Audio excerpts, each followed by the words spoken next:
আল্লাহ আসলে বোঝাতে চাইছেন, মানুষ যখন আল্লাহর কাছ থেকে অনেক উপহার পায় তখন তারা ভাবতে শুরু করে যে এগুলো তাদের প্রাপ্য ছিল, এগুলো পাওয়া তাদের অধিকার, বা এগুলো তাদের নিজেদের অর্জন। তাদের প্রাপ্য ছিল, তাদের অধিকার, নিজেদের অর্জন। তারা আসলে ভুলে যায় যে এগুলো আসলে ছিল তাদের প্রতি আল্লাহর অনুগ্রহ। বরং তারা নিজেদেরকেই কোনো না কোনোভাবে এগুলোর দাবিদার ভাবতে শুরু করে। ও আনা বিজানিবিহি, এবং সে মুখ ঘুরিয়ে নেয়। আমি আপনাদেরকে একটি উদাহরণ দিচ্ছি। এটাই আনা বিজানিবিহি। যখন কেউ তাদেরকে বলে যে আল্লাহ তোমাকে অনেক অনুগ্রহ করেছেন, তারা বলে এটাই আক্ষরিকভাবে কোরআনের ভাষায় তুলে ধরা হয়েছে। এটাই তারা করে থাকে। তারা আল্লাহর অনুগ্রহ নিয়ে বাড়াবাড়ি করে এবং তারা ভুলে যায় যে এটা ছিল তাদের জন্য অনুগ্রহ। ও ইদা মাশাহুশার, এবং যখন তারা ক্ষতির সম্মুখীন হয়, কানা ইয়াউসা, তারা পুরোপুরি হতাশ হয়ে যায়, দুঃখ ভারাক্রান্ত হয়ে বলে, আল্লাহ আমার সাথে কেন এমন করছেন? কেন আমার সাথে এমন হচ্ছে? আমি কি এমন করেছি? যখন ভালো কিছু হয় এটা আমার প্রাপ্য ছিল, এটাই আমার প্রাপ্য ছিল, কিন্তু যখন খারাপ কিছু ঘটে তখন এটা আমার প্রাপ্য ছিল না। আল্লাহ আমার সাথে এমন করেছেন। তাদের মন এতটাই জটিল। ছোট একটা সাইড নোট, এই আয়াতের একটি গুরুত্বপূর্ণ দিক হলো আদবের শিক্ষা। কিভাবে আমরা আল্লাহকে নিয়ে চিন্তা করব, কিভাবে আমরা তাকে নিয়ে কথা বলবো। এবং আপনারা সবাই জানেন একজন মানুষ কিভাবে কথা বলে তা আসলে প্রকাশ করে যে সে কিভাবে চিন্তা করে। যখন অনুগ্রহের কথা বলা হলো তখন আল্লাহ বলেন ওয়া ইযা আনআমনা, অতীতকালকে বোঝাচ্ছে। আনআমনা এখানে কে কাজটি করেছে? এটা হলো দামির মুস্তাদির তাকদিরুহু, নাহনু, আসলে এটা আল্লাহকে বোঝাচ্ছে। কিন্তু যখন বলা হলো ওয়া ইযা মাশাহুশার, যখন অনুগ্রহের কথা বলা হলো তখন কে অনুগ্রহ করেছেন? আল্লাহ। কিন্তু যখন ক্ষতির কথা বলা হলো আল্লাহ বললেন মাসা হুয়া মাসা, আর ক্রিয়াটি হলো আশাররু, যখন তাকে ক্ষতি আঘাত করলো। অন্যভাবে বলতে গেলে আল্লাহ নিজেকে ক্ষতি শব্দটি থেকে দূরে রাখলেন। তাই আল্লাহ বলেননি যখন আমরা তাকে ক্ষতি দিয়ে আঘাত করলাম অথবা যখন আমরা তার ক্ষতি করলাম, কিন্তু তিনি তা করেননি। তিনি নিজেকে এর সাথে উল্লেখ করেননি। এটা আসলে আমাদেরকে আমাদের ধর্মের খুব গভীর একটা উপলব্ধি শিক্ষা দিচ্ছে। কারণ সবকিছুর শেষে আমাদের বিশ্বাস একটাই, সবকিছুই আল্লাহর পক্ষ থেকে। যখন কারো অসুখ হয় তাও আল্লাহর পক্ষ থেকে, আবার যখন কেউ ভালো হয়ে যায় সেটাও আল্লাহর পক্ষ থেকেই। এটাই আমাদের বিশ্বাস। কিন্তু তার মানে এই নয় যে আমরা আল্লাহকে নিয়ে এভাবে কথা বলবো।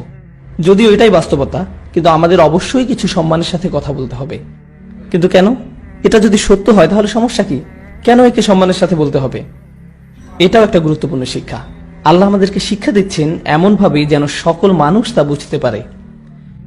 একজন পরিপক্ক ইমানদার এটা জানে যে যখন ভালো কিছু ঘটে তখন তো তা ভালোই, কিন্তু যখন খারাপ কিছু ঘটে তখনও তা ভালোর জন্যই হয়। আর এই সব কিছুই পরীক্ষার অংশ। এটাই হলো ইমানের পরিপক্কতা। কিন্তু যারা এখনো তাদের ইমানের ব্যাপারে পুরোপুরি পরিপক্ক হয়নি, তাদেরকে যদি বলেন যে যখন খারাপ কিছু হয় তা আল্লাহর পক্ষ থেকেই হয়, তখন তারা এই ব্যাপারে কিভাবে চিন্তা করে? তারা ভাবে আল্লাহ আসলে খারাপ কিছু করেছেন এবং ইচ্ছা করেই করেছেন, কারণ তারা এর চেয়ে বেশি ভাবতে পারে না। তাই আল্লাহ এমনভাবে বলেছেন যেন যে এটা নিয়ে গভীরভাবে চিন্তা করবে সে তো এটা বুঝবেই, কিন্তু যে গভীরভাবে যাবে না সেও এটাকে ভুল বুঝবে না। যখন তাকে ক্ষতি স্পর্শ করলো, আল্লাহ বলেননি যখন আল্লাহ তার ক্ষতি করলো। আল্লাহ এভাবে বলেননি, কারণ যার চিন্তার গভীরতা কম সে এটা শুনেই ভুল বুঝতো। আল্লাহ আসলে ভুলটি শুধরে দিচ্ছেন এভাবে, যখন তাকে ক্ষতি স্পর্শ করলো সে সম্পূর্ণরূপে হতাশ হয়ে গেল। ইয়াইস আসলে মুবালাগা, এর অর্থ হলো বিষণ্ণ হওয়া, অত্যাধিক বিষণ্ণ হওয়া।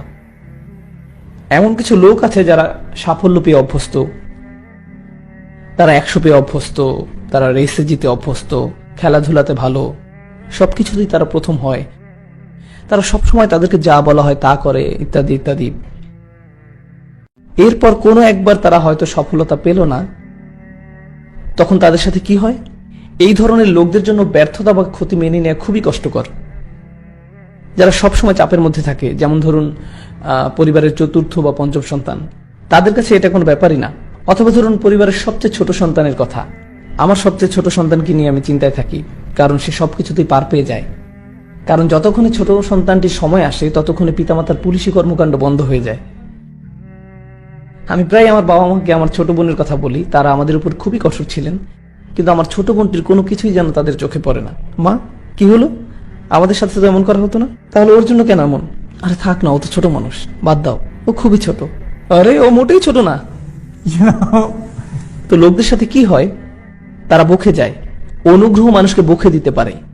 তাই অল্প কিছু না পেলেই তারা অনেক হতাশ হয়ে যায়, পুরোপুরি হতাশ হয়ে যায়। আল্লাহ আমাদেরকে শিক্ষা দিচ্ছেন অনুগ্রহ আর খারাপ সময় নিয়ে।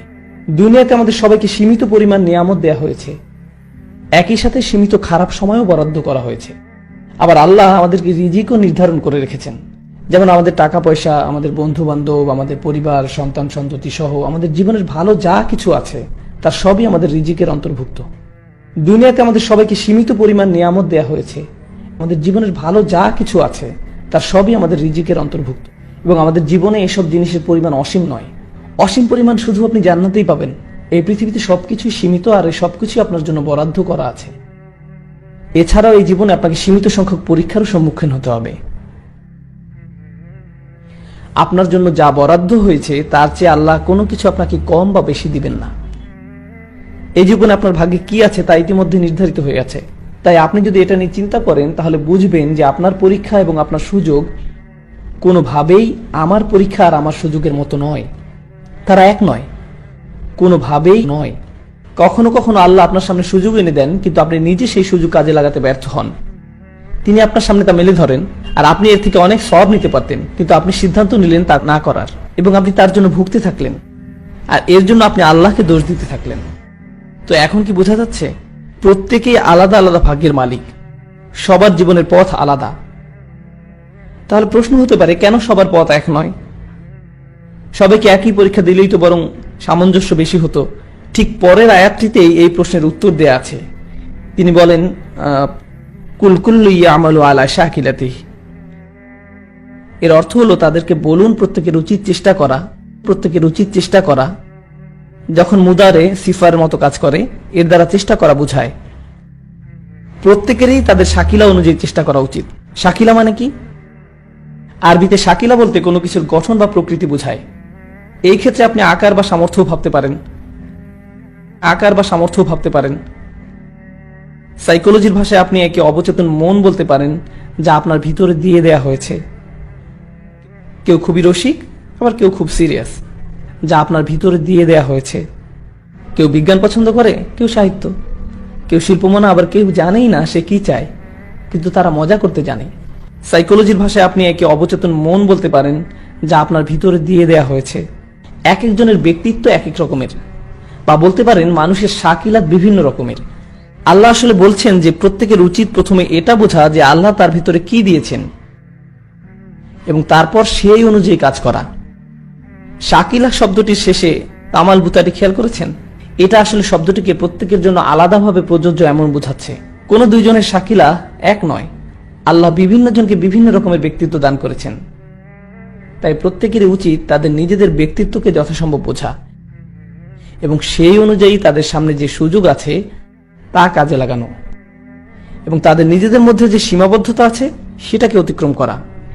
এটা ব্যক্তিগত পর্যায়ে অবশ্যই গুরুত্বপূর্ণ, কিন্তু এর গুরুত্ব এতই বেশি যে আল্লাহ কোরআনের অপর এক জায়গায় একে জাতীয় প্রেক্ষাপটেও ব্যবহার করতে বলেছেন। এটা ব্যক্তিগত পর্যায়ে অবশ্যই গুরুত্বপূর্ণ।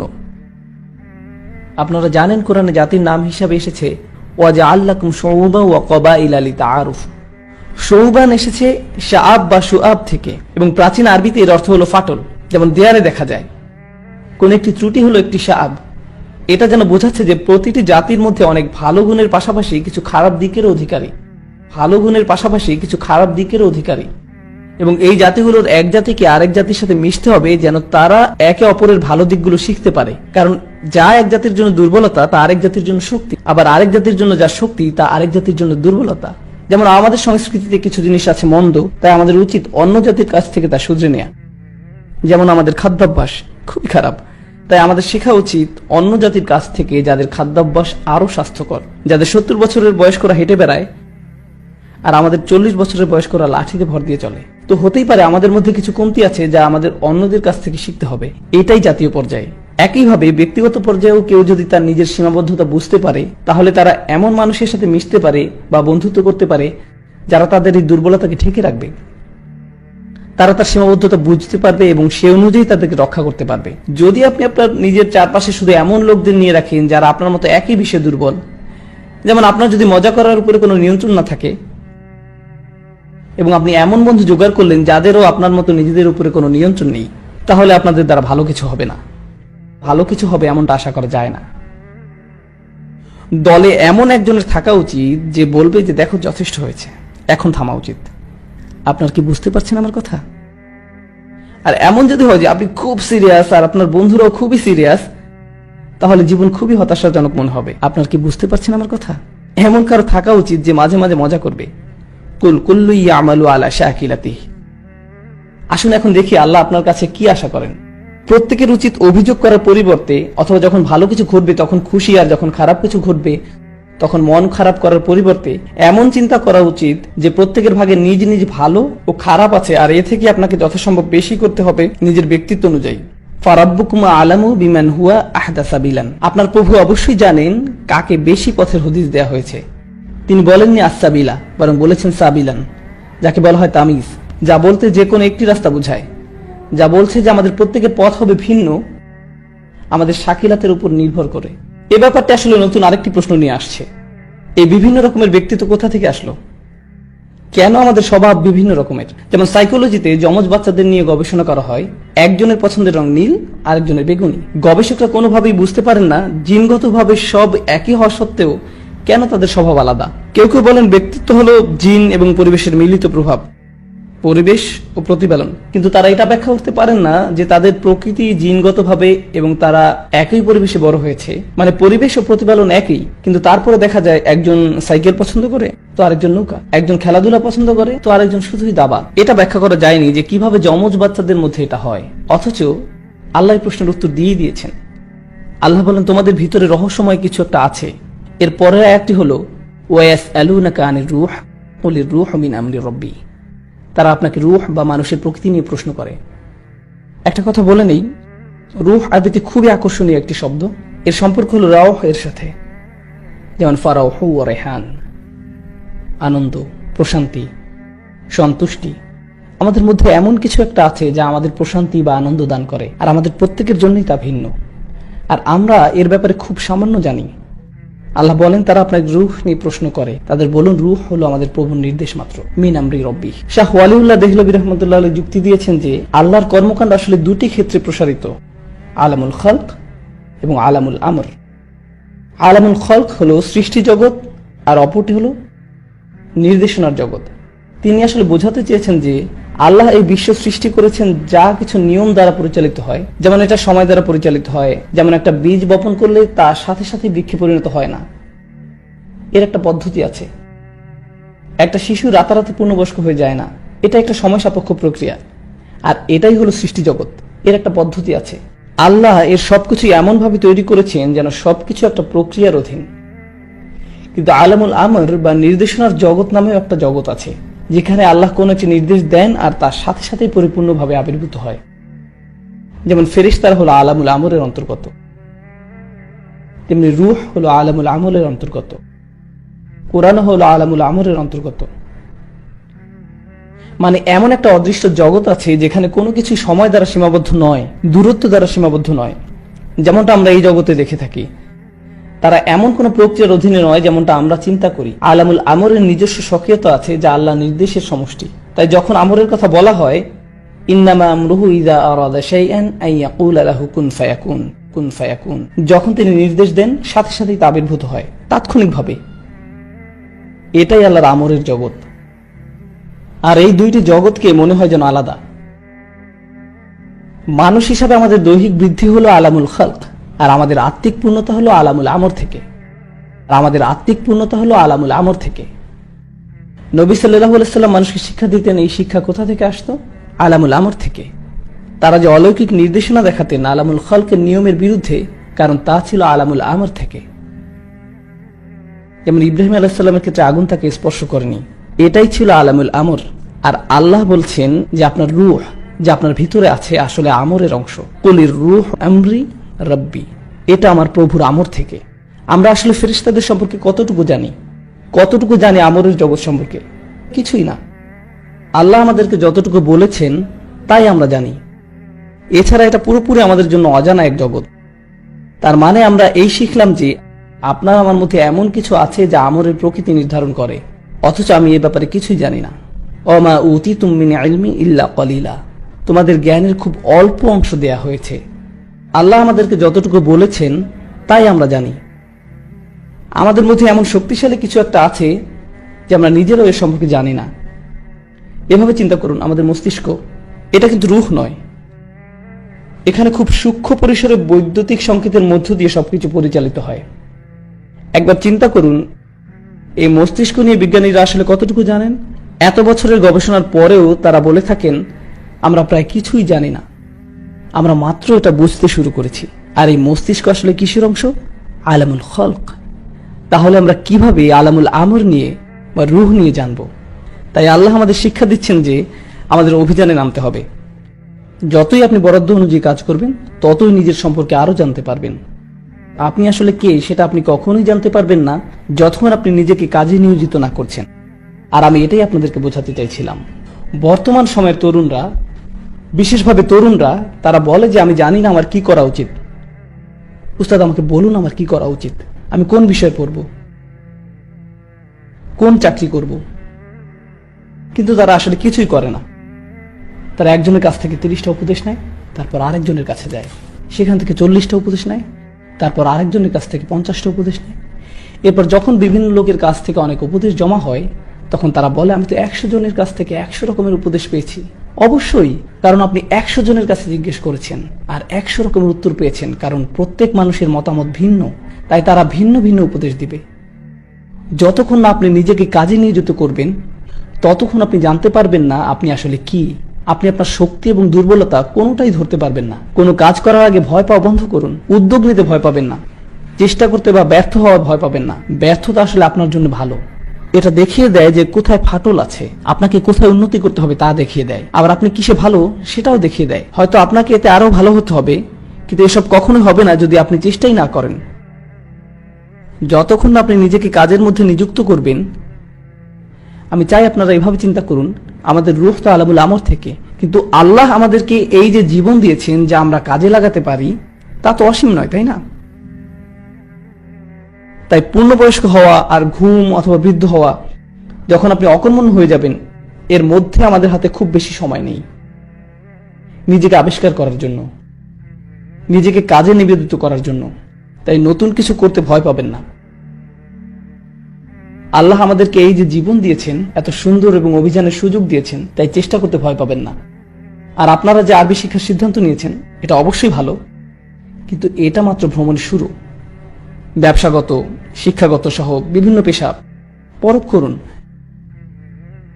আর আপনি যদি ভয়ে জীবন কাটিয়ে দেন এই ভেবে যদি এটা আমার জন্য না হয়, আমি যদি এতে সাফল্য না পাই, তাহলে আপনি সারা জীবন এক পাশেই পড়ে থাকবেন, জীবনে কোনো কিছুই করতে পারবেন না।